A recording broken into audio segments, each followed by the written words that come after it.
Hai, Assalamualaikum warahmatullahi wabarakatuh. Gimana kabarnya malam ini kawan? Teman-temanku semua, apakah kalian baik-baik saja? Dan semoga kalian itu selalu dikasih panjang umur, sehat selalu, dan sukses dalam menggapai apa yang kalian inginkan. Pokoknya kali ini aku mau sedikit cerita kisah nyata aku. Pertama kali di Taiwan tidak boleh pegang HP selama 1 tahun.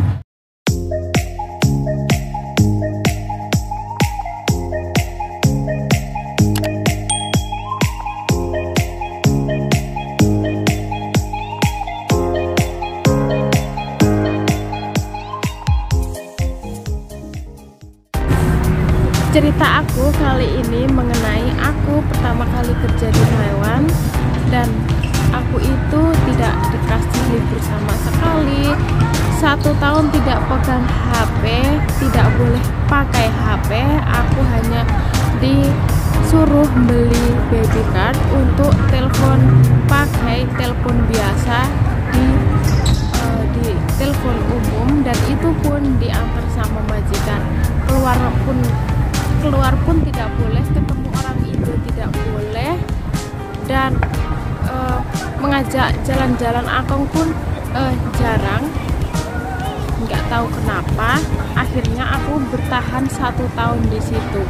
Dan setiap malam aku itu bekerja, tidur itu jam 1 malam, dan jam 1 malam sampai pagi aku itu bangunnya 3 kali 4 kali, karena akong yang saya jaga itu kalau bangun itu semalam ada 6 kali. Pokoknya jika kalian mau kerja di sini itu harus kuat mental. Aku selama 1 tahun itu tidurnya di dapur di sebelah kulkas, dan kakek aku itu tidurnya di ruang tamu. Setiap malam itu bangun 3 kali 4 kali. Karena itu aku minta pindah. Aku itu tidak kuat, karena setiap aku ketiduran aku itu dimarah-marahin, pokoknya dimarah-marahin sampai ampun deh. Pokoknya kerja di sini itu harus kuat mental, kuat apapun menghadapi cobaan, menghadapi pekerjaan yang akan kita kerjakan. Karena awalnya mau ke sini di PT juga nggak dikasih tahu kakeknya gimana, yang penting kamu menjaga orang tua. Walaupun kakek aku itu udah nggak terlalu bisa jalan, tapi nafsunya juga masih kuat. Aku itu setiap malam hampir tidak bisa tidur, karena itu kakek aku selalu datangi aku dan narik-narik selimut aku. Aku kan takut, makanya aku selalu minta pindah sama agent aku, tapi tidak direspon. Akhirnya 1 tahun habis potongan, aku langsung dipindah karena majikanku nggak suka sama aku, karena aku karena aku selalu minta pindah tapi nggak direspon. Akhirnya aku bikin ulah supaya majikan aku tidak suka sama aku. Akhirnya aku dipindah, dan pindahnya pun aku juga yang pindahan itu aku kerja bersih rumah. Ada 3 rumah yang aku bersihin, dan rumahnya gede-gede banget. Majikannya baik, cuman rumahnya ada 3, dan di situ pun aku awalnya memang dulu itu kan nggak terlalu boleh pakai HP. Akhirnya aku diizinin, dan setelah aku di situ beberapa bulan, aku disuruh itu bantu-bantu bersihin kandang burung dara. Selama 2 tahun aku itu kerjanya seperti itu guys. Jadi kalian itu kalau kerja di Taiwan itu juga jangan pilih-pilih job.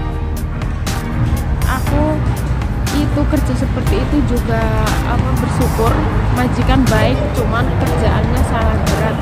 Akhirnya aku pulang ke Indonesia setelah habis kontrak. pabrik. Karena apa? Aku mikirnya kerja di rumah tangga itu 24 jam hampir ketemu majikan, makanya aku nggak terlalu suka. Akhirnya aku kerja di pabrik. Kalau di pabrik itu kalau jam kerja kita memang harus fokus kerja, nggak boleh pegang HP, pokoknya nggak main HP kalau nggak jam istirahat. Itu yang aku suka.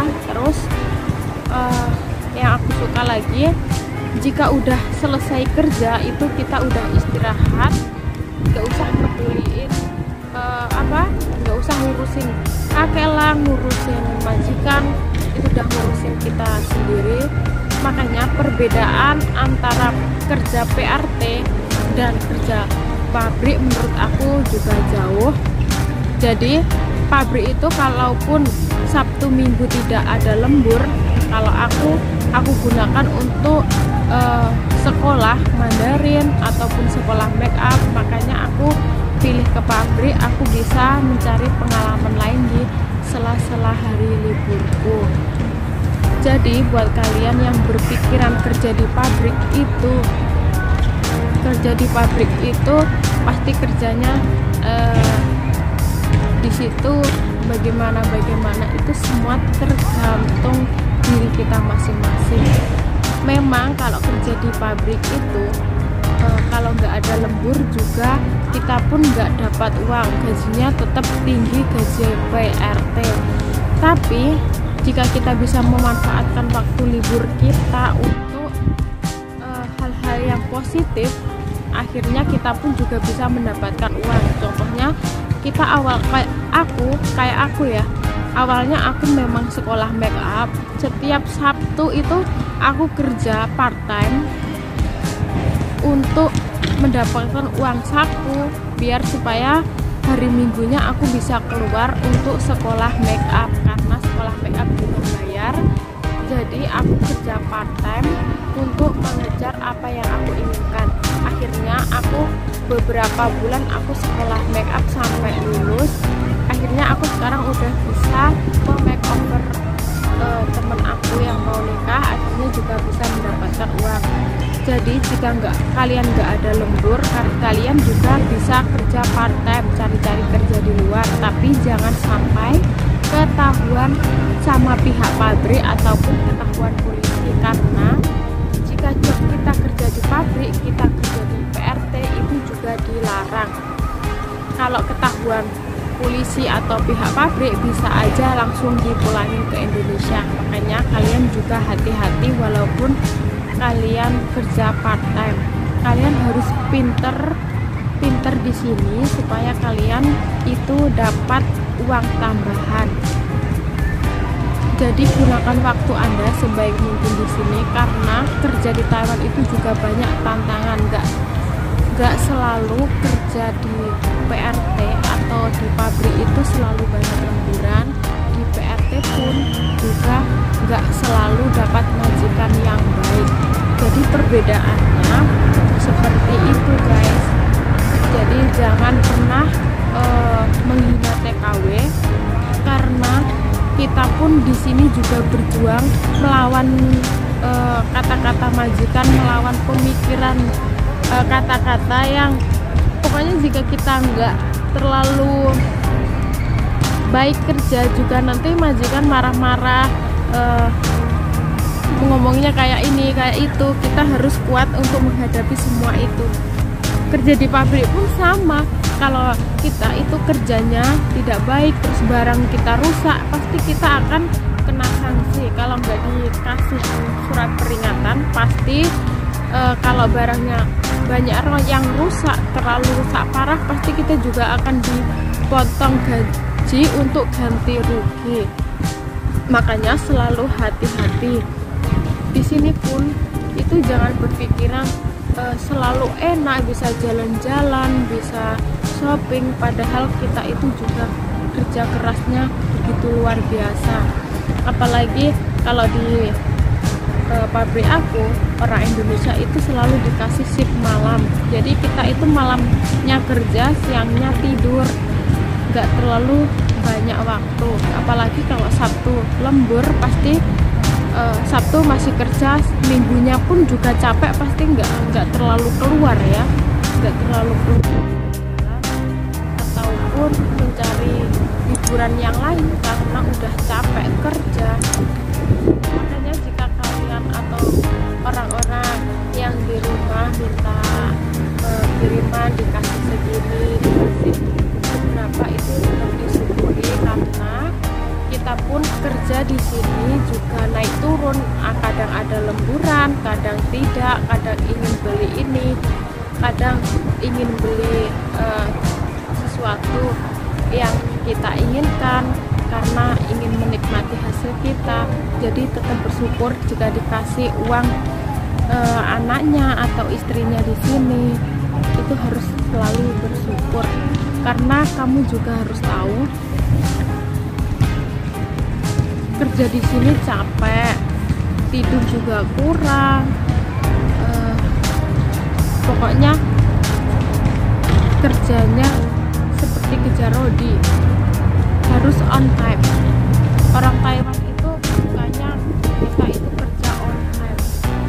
Jadi buat kalian jangan mematok anak atau istri kalian itu harus kirim uang segini, karena nggak selalu, nggak setiap hari, nggak setiap bulan pabrik itu ada lemburannya. Kalau kita pinter-pinter cari kerja di luar ya kita bisa dapat lebih, karena kita itu kerja di luar juga ingin mempertahankan gaji kita supaya kita tidak ambil gaji kita untuk makan sehari-hari. Jadi makanya seperti aku kerja part-time, jadi setiap Sabtu aku mesti dapat uang. Jadi uang yang aku dapat hari Sabtu itu aku buat makan untuk 1 minggu. Alhamdulillah kan lumayan, karena alhamdulillah kesempatan, karena kesempatan juga gak akan datang 2 kali. Dan kamu juga harus kerja baik-baik di sini. Kalau udah dapat majikan baik itu kerja teruslah, kerja baik. Kalau kalian dapat majikan yang baik itu bekerjalah dengan baik seterusnya, karena siapa tahu nanti ada bonus-bonus yang dikasih sama majikan kamu.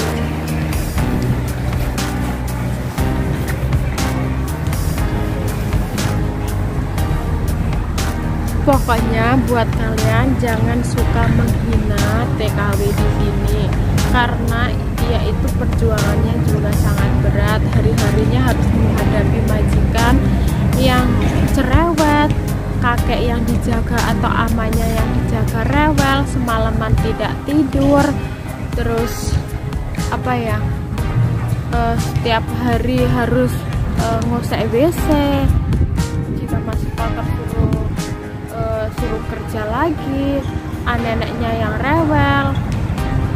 Kalau kerja di pabrik mesinnya yang rusak, terus mesinnya yang rewel, apalagi kalau barang rusak. Karena kita itu pemikiran setiap hari juga berubah.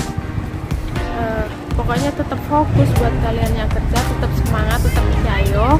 Kalian adalah pejuang keluarga. Kalian harus jaga diri di sini, jaga kesehatan juga, supaya nanti kalian itu tetap sehat, bisa bekerja terus, dan gunakan uangmu sebaik mungkin supaya kamu itu nanti sukses di Indonesia dan udah tidak kembali ke Taiwan lagi. Karena kita di sini itu hanya sebatas kontrak, jadi gunakan waktu luangmu sebaik mungkin. Sampai di sini dulu cerita aku. Jangan lupa like, comment, dan subscribe. See you, bye bye.